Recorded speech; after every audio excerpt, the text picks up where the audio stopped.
चन्द्रमरीचिगौरं चन्द्रं द्वितीयं जगतीव कान्तं वन्दे विवन्दं महतां ऋषीन्द्रं जीनं जितस्वान्त कसायबन्धं जीनं जितस्वान्त कसायबन्धम। जय बोलो 1008 श्री चंद्रप्रभ भगवान की। चारी चक्रवर्ती आचार्य श्री शांति सागर जी महाराज की। जिनकी वाणी में महामंत्र हुआ करते हैं, जिनकी वाणी में महामंत्र हुआ करते हैं, जिनकी चर्या में आगम के तंत्र हुआ करते हैं, यदि महावीर नहीं हमारे बीच में तो क्या गया। हमारे महावीर तो वर्धमान सागर संत हुआ करते हैं, हमारे महावीर तो वर्धमान सागर संत हुआ करते हैं। जब बोलो आचार्य गुरुवर श्री वर्धमान सागर जी महाराज की। आज 16 कारण भावना का 9वां दिन है। वैयाव्रत। वैयाव्रत में 10 स्वरूप बताए हैं। आचार्य जो 36 गुण और पंचाचार का पालन करते और शिष्यों से भी पालन करवाते हैं। उपाध्याय 11 अंग और 14 पूर्व के पारगामी हैं और शिष्यों को पढ़ाते हैं। तपस्वी जो सर्वतोभद्र आदि घोर तपस्या करते हैं। शैक्ष्य जो सिद्धांत शास्त्रों का अध्ययन करते हैं और मोक्ष मार्ग में लगे रहते हैं। ग्लान जिनका शरीर रोगी हो, बीमार हो, ऐसे मुनि को ग्लान कहते हैं। गण वृद्ध और बाल मुनियों के समुदाय को गण कहते हैं। कुल आचार्यों के शिष्यों की परंपरा को उत्तम कुल कहते हैं। संग ऋषि मुनि यति और अनगार मुनियों के समुदाय को संग कहते हैं।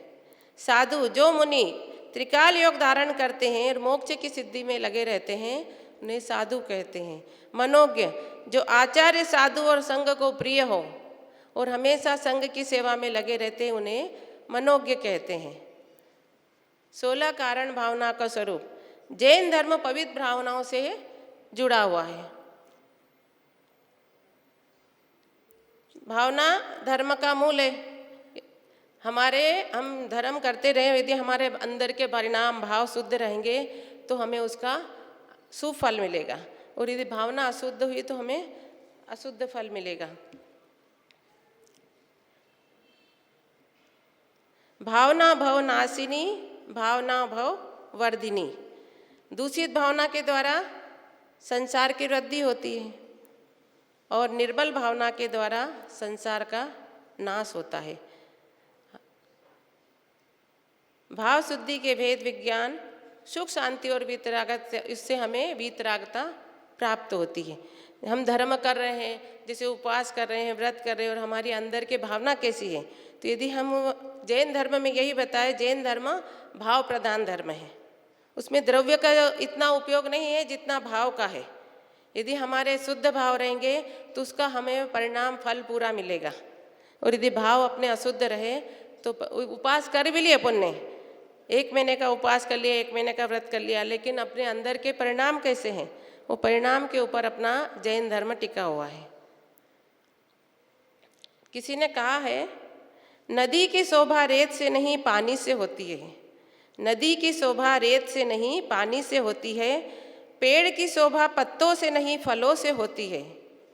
पर्वत की शोभा पत्थरों से नहीं हरे भरे वृक्षों से होती है। उसी प्रकार मनुष्य जन्म की शोभा संसार के विषय भोगों से नहीं 16 कारण भावनाओं से होती है।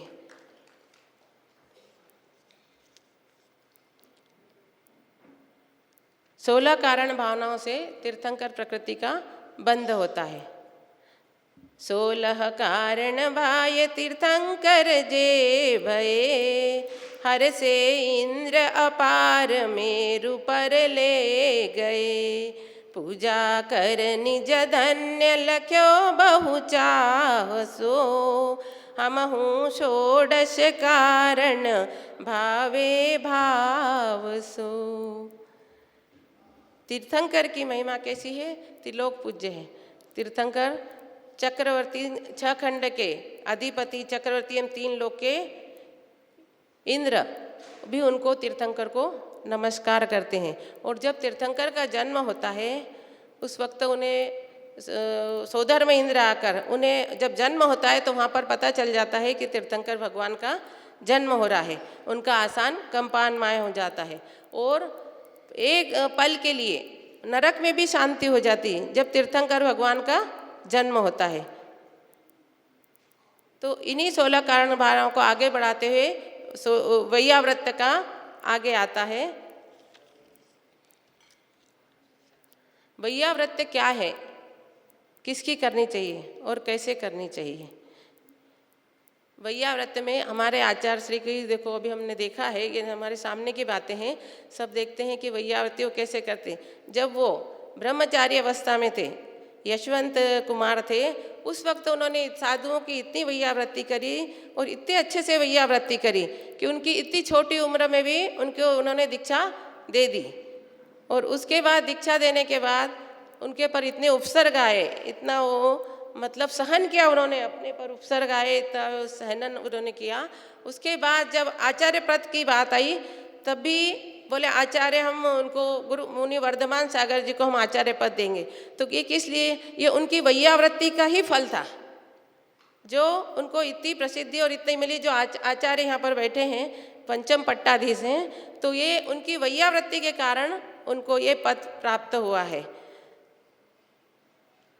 तो वैयाव्रत में जैसे जो साधु रोगी हैं, बीमार हैं, जिसको तकलीफ है, तो उसकी वैयाव्रती करना चाहिए। वैयाव्रती करने का मतलब ये नहीं होता कि हम जा रहे हैं शाम को हाथ पैर दबा दिए या कर दिए, ये वैयाव्रती हो गई।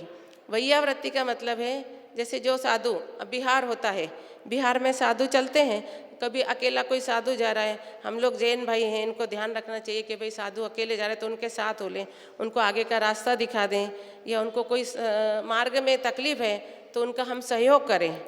ये वैयाव्रती होती है। जहाँ तक जाना है उनको वहाँ तक, उस स्थान तक पहुँचा दें, वहाँ पर स्थान पे उनको व्यवस्थित ठहरा दें। ये साधु के प्रति श्रावक की वैयाव्रती होती है। उस श्रावक की वैयाव्रती के लिए देव शास्त्र गुरु, उनके लिए तो जैसे देव में अपने मंदिर है, मंदिरों की वैयाव्रती कर सकते हैं श्रावक लोग। मंदिर है अपने, ये थोड़ी पुजारी के भरोसे अपन ने छोड़ दिया कि पुजारी को दे दिया भाई मंदिर वो देखेगा, उसका काम है। नहीं, हम श्रावकों का भी कर्तव्य है। जिस प्रकार हम हमारे घर को साफ सफाई करते हैं, घर को शुद्ध रखते हैं, इसी प्रकार हमारा कर्तव्य है कि हमें मंदिरों की वैयाव्रती करना चाहिए। जैसे आप लोगों ने अभी कंपटीशन रखा है कि भाई जिसका मंदिर सुंदर होगा उसको हम प्राइज़ देंगे, तो ये हम यदि हमेशा करते रहे ऐसे, तो ये हमको कभी भी मतलब गुरु के विनय, मतलब देव के प्रति हमारी वैयाव्रती होगी कि हम हमारे गुरु भगवान के प्रति हम कैसे भाव रखते हैं। हम देखते हैं अन्य लोग जो रहते हैं वो उनके हाथ से वैयाव्रती, उसको कार सेवा बोलते हैं, वो लोग अपनी खुद करते हैं। मंदिरों में जाके उनका जो जो स्थान है, धार्मिक स्थान, उस पे जाके वो लोग खुद अपने हाथ से सब काम करते इकट्ठे होके। तो ये हमारा भी कर्तव्य है कि हमें अपने मंदिरों का रखरखाव करने के लिए भगवान की वैयाव्रती करना चाहिए। उसके लिए हम जितनी कोशिश कर सके उतना करना चाहिए। हमें अपन समय बांध लें कि भाई हम 8 लोग मिलके भगवान के मंदिर के वैया, तो हमेशा अपने को मंदिर शुद्ध मिलेगा, साफ मिलेगा, सब चीज़ मिलेगी, अलग से स्पेशल कुछ करना नहीं पड़ेगा। फिर शास्त्रों की, जैसे जिनवाणी है, अपने शास्त्र रहते हैं, शास्त्र भंडार में जिनवाणी को कैसे रखना चाहिए, उसका विनय कैसे करना चाहिए, जिनवाणी के प्रति अपने क्या भाव हैं। अब मंदिर में अपन जिनवाणी लेके बैठ जाते हैं, पूजा कर रहे, उसमें लौंग रख दिया, चावल रख दिया, उसको वैसे ही छोड़ दिया और उसको अपना काम हुआ बंद करके रख दिया, तो उसमें से निकाला नहीं, तो उसमें जीवों की उत्पत्ति हो जाती। तो उससे अपने को जितना अपन ने पूजा करी, पाठ करी, उसका पुण्य बंध तो नहीं होगा और उल्टा पाप बंध होगा। तो हमको इस चीज़ का भी ध्यान विशेष रखना चाहिए कि जिनवाणी के प्रति हम कैसे विनय भाव रखें, उसके प्रति कैसी वैयाव्रती करें। तो जो शास्त्र हैं जो ठीक से नहीं है उनको व्यवस्थित करके कवर चढ़ाएं, उसको व्यवस्थित जमाएं, जाके 8 दिन में देखिए सफाई कर लें, तो कम से कम जिनवाणी की वैयाव्रती उससे होगी, तो उससे हमें हमारा पुण्य का संचय होगा। हम जितना पढ़ेंगे उससे हमको वैयावृत्ति करने से भी ज्ञान का संचय होगा हमारा। ऐसे गुरु के प्रति, कि गुरु के प्रति साधु आए हमारे नगर में, साधु तो उनके हमको वैयावृत्ति कैसे करना चाहिए। जैसे कोई साधु है, अब जा रहे महाराज जी ये उठा के ले जा रहे हैं, हम खड़े हैं, हम देख रही हो, हमारी ये भावना होनी चाहिए कि साधु ले जा रहे हैं बूढ़े, अपन हाथ में से ले लेते हैं। ये भी वैयावृत्ति में आता है कि साधु के लिए वैयावृत्ति कर रहे हैं। फिर ऐसे आहार का बताया है कि आहार में कैसा होना चाहिए, आहार हमको कैसे आहार देना चाहिए, कैसे आहार होना चाहिए। साधु के स्वास्थ्य के अनुकूल आहार होना चाहिए। वैयावृत्ति में उसमें आहार के उसमें बहुत बताया कि यदि साधु का आहार अच्छे से हुआ तो उनकी साधना, उनकी तपस्या अच्छे से होगी। उसमें उनका आहार का बहुत बड़ा हाथ है कि यदि आहार व्यवस्थित मिलेगा, स्वास्थ्य के अनुकूल मिलेगा तो उनको धर्म करने में, धर्म वृद्धि करने में सहयोग मिलेगा उनको। तो हमको इस प्रकार से इस चीज़ का वैयावृत्ति में ध्यान रखना चाहिए कि किस तरह से अपने को करना चाहिए। इसमें एक उदाहरण बताती हूँ मैं कि एक नगर में एक धर्मात्मा लड़का रहता था। वो वैयावृत्ति में बहुत प्रसिद्ध था, वो कि वैयावृत्ति करता था। तो वैयावृत्ति, तो ये खबर कहाँ तक, ये खबर देवलोक तक पहुँच गई कि वो लड़का है जो वैयावृत्ति में बहुत प्रसिद्ध है और वैयावृत्ति बहुत अच्छे से करता है। तो उसमें क्या होता है, एक देवता वहाँ से आते हैं, उनको विरसा होती है कि देखें ये कौन आदमी है, कौन धर्मात्मा है, देखे तो सही ये वैयावृत्ति करता है। तो वो वहाँ से देवलोक से आए तो एक कुष्ठ रोगी का वेश बनाकर आए, वो उसकी परीक्षा करने के लिए, धर्मात्मा लड़के की। तो वो आए, तो वो आके कहाँ पर, मंदिर जहाँ रहता है ना, मंदिर के वहाँ बैठ गए। अब मंदिर के वहाँ बैठे, सब लोग आते रहे, देखते रहे, बाप रे ये कौन बैठ गया यहाँ आके, उनके शरीर से बहुत बदबू आ रही थी। तो बोले इतनी बदबू आ रही थी, आप बोले यहाँ से चले जाओ, यहाँ तो हमको बहुत परेशानी हो रही, क्योंकि उसकी हवा से हमको तकलीफ, घबराहट हो रही है। बोले आप चले जाओ। थोड़ी देर के लिए चले गए, फिर आ गए, फिर चले गए। फिर जब कोई नहीं था, जब वो मंदिर में बैठे, जब वो फिर लड़का आया, धर्मात्मा जो था वहाँ, वो आया, उसने देखा, उसने पूछा, बाप रे, उसने देखा, उसको बहुत दर्द हुआ अंदर से कि ये कैसी स्थिति है साधु की, और मतलब इनकी कौन बैठा है यहाँ, बेचारा बीमार है, परेशान है वो। तो वो बैठा है, तो उनने देखा कि ये, उनसे पूछा कि आपको क्या तकलीफ है, क्या है। वो कुछ नहीं बोले, उसने कुछ नहीं सुना और उसने अपने कंधे पे बिठा लिया, उनको कंधे पे लिया और अपने घर ले गया। घर ले जाके क्या करा, उन्हें उनकी सेवा करी, पूरा उनके घाव उनको साफ करा, घाव धोए, फिर उनके कपड़े बदले, पूरे कपड़े बदले, पूरे वो करे। उसके बाद उनने उनको पूरा जो आहार देना, जो देना था, खाना वगैरह, भोजन वगैरह, वो सब दिया। ये सब देखकर ऊपर से देवता लोग देख रहे थे, वहाँ से जय जयकार की ध्वनि होने लगी। मतलब उनकी जय जयकार की, देखो जिसके बारे में जो सुना था कि हाँ ये वैयावृत्ति में है, उस प्रकार वो सही में वैयावृत्ति, मतलब उन्होंने ग्लानि नहीं की कि भाई इतनी बदबू आ रही शरीर से या फिर कुष्ठ हो गया तो हम कैसे इनको सफाई करें, कैसे करें। उन्होंने वैयावृत्ति की तो उनकी जय जयकार हुई। तो ये वैयावृत्ति के फल से ही, कि वैयावृत्ति यदि हम करते हैं तो हमारा सब दूर प्रसिद्धि मिलती है और हमारा कर्म भाव भी अच्छा सुधरता है। भाव अच्छे रहने से अच्छा भाव बनता है।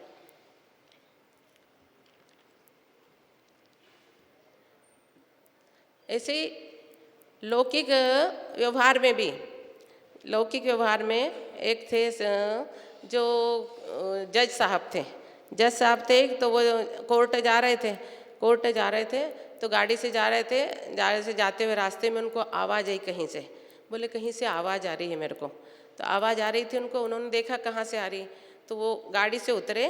गाड़ी से उतर के उन्होंने देखा कि कहाँ आ रही, तो वहाँ गए। एक जगह एक नाली में एक कुत्ते का बच्चा गिर गया था और वहाँ से वो चिल्ला रहा था कि मतलब आवाज़ कर रहा था, गिर गया था। तो उन्होंने सुना, वहाँ पर गए, उन्होंने देखा कि वो नीचे गिर गया। उन्होंने अपने कपड़ों की परवाह नहीं की, कुछ नहीं किया, वो झुके, क्योंकि झुके बिना तो उसको उठा नहीं सकते।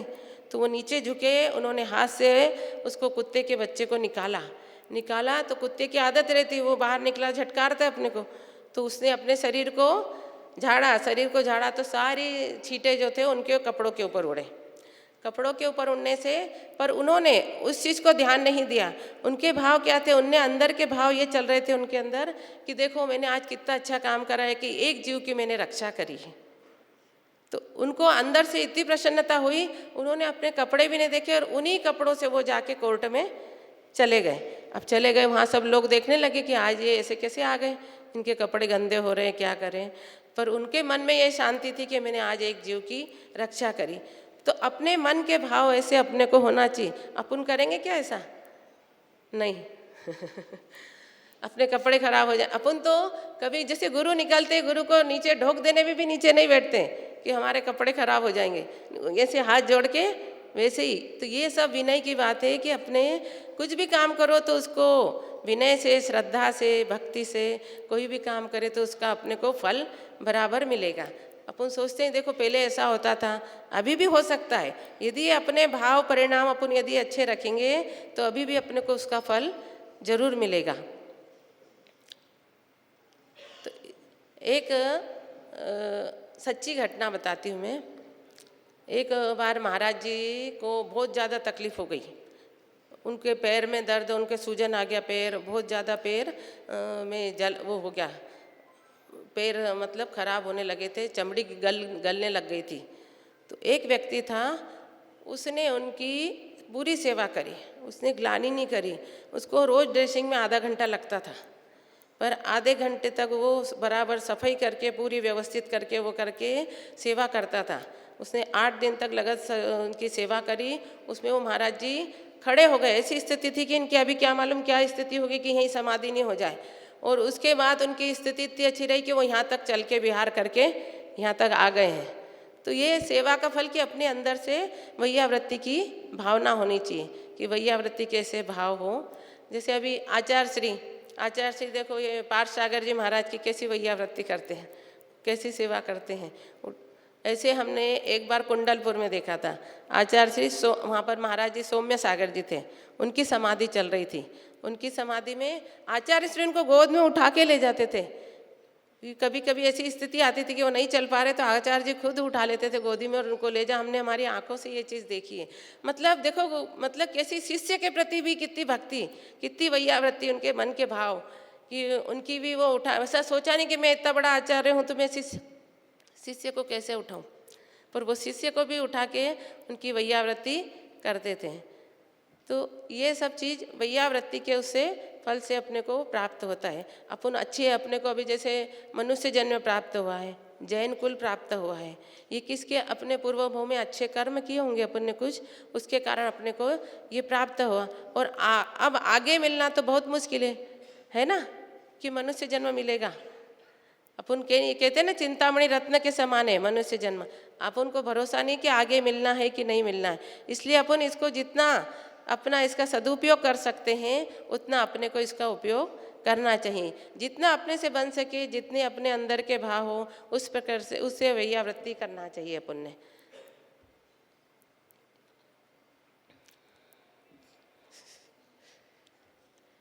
बनारसी दास जी ने लिखा है, काहे को बोलत बोल बुरे नर, नाह क्यों जस धर्म गमावे, कोमल वै न चखे कि न एन, लगे कछु है न सबे मन भावे, तालु छिदे रस नान भिंदे, न घटे कछु अंक दरिद्र न आवे, जीव कहे जिय न हानि नहीं तुझ, जी सब जीवन को सुख पावे।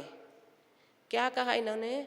वैयावृत्ति में अपन अपने बोलों से भी वैयावृत्ति कर सकते हैं कि कैसे वचन बोलना चाहिए, कैसे अपने को बात करनी चाहिए। कि कठोर वचन क्यों बोलते? अपन किसी को बोला तो उसको कठोर वचन बोलने की बजाय यदि प्रेम से बोलें तो वो अपना काम, उसको मन को शांति मिलती है। वो अपन कठोर, यदि दुखी है व्यक्ति और उसको जाके अपन ने जोर से बोल दिया तो वो और दुखी हो जाएगा।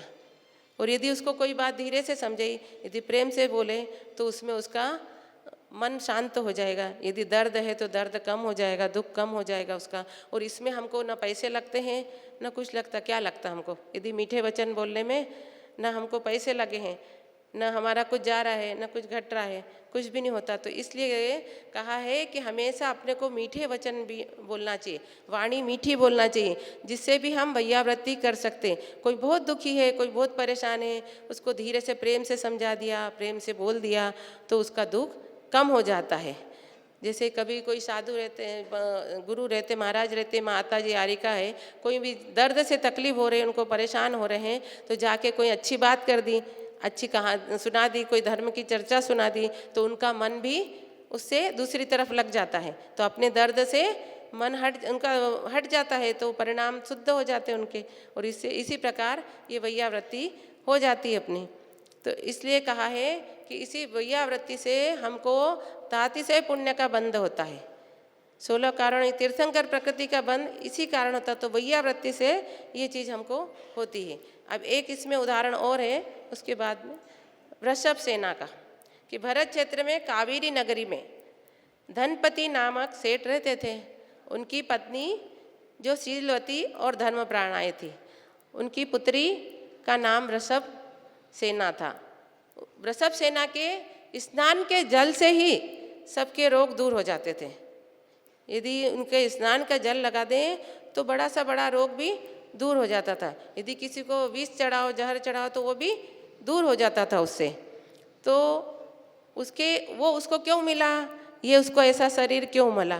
क्योंकि उसने पिछले वो में वैयावृत्ति करी थी, इसलिए उसको वैयाव्रत तब किया था, इसलिए उसको ये शरीर मिला, ऐसा ये उसको मिला है। तो उसमें क्या था उसका बताया कि पिछले उसमें वो एक ब्राह्मण कन्या थी, तो वो एक सेठ के यहाँ काम करती थी, झाड़ू बुहारी का काम करती थी, झाड़ू बुहारी का काम कर रही थी। उस दिन एक था कि सेठ यहाँ पर आने वाले उनके महल में, तो वो झाड़ू लगा रही थी। अब महल के बाहर ही कोर्ट बना हुआ था, वहाँ झाड़ू, तो वहाँ पर एक मुनिराज आए। वो मुनिराज आए, शाम होने वाली थी। अब शाम होती तो मुनिराज चलते नहीं, तो वो वहाँ पर एक कोर्ट में एक जगह रुक गए, कि ध्यान में बैठ गए, क्योंकि शाम हो रही थी तो ध्यान में वहाँ पर बैठ गए।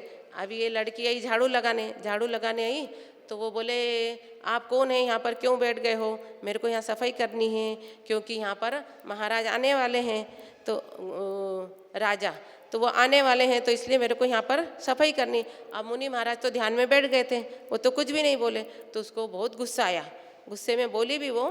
फिर उसने क्या करा, सब दूर का झाड़ू लगा के सब पूरा कचरा इकट्ठा कर लिया। कचरा इकट्ठा करके सारा कचरा ले जाके मुनि महाराज के ऊपर डाल दिया। और क्योंकि गुस्से में थी ना वो, अब मुनि महाराज तो सुन ही नहीं रहे थे, उठ ही नहीं रहे, तो उसने झाड़ू लगाकर सारा कचरा इकट्ठा करे और मुनिराज के ऊपर डाल दिया, और वो वहाँ से चली गई। वो चली गई। जब सुबह मुनिराज रात भर उसी में बैठे रहे, क्योंकि वो ध्यान में थे। अब सुबह राजा आए, सुबह राजा ने देखा, तो वो उधर से निकले, वहाँ पर देखा कि वो पत्ते, उनकी सांस चल रही थी, तो वो मुनिराज के ऊपर जो पत्ते थे वो पत्ते हिल रहे थे। पत्ते हिलने के कारण उनको लगा कि यहाँ पर कोई है। फिर वो राजा ने सारे पत्ते हटाए, सारे वो करा। जब देखा अरे यहाँ तो ये मुनिराज हैं, वो मुनिराज बैठे हैं। फिर मुनिराज बैठे तो उनने उस कन्या को बुलाया कि ये तुमने क्या किया?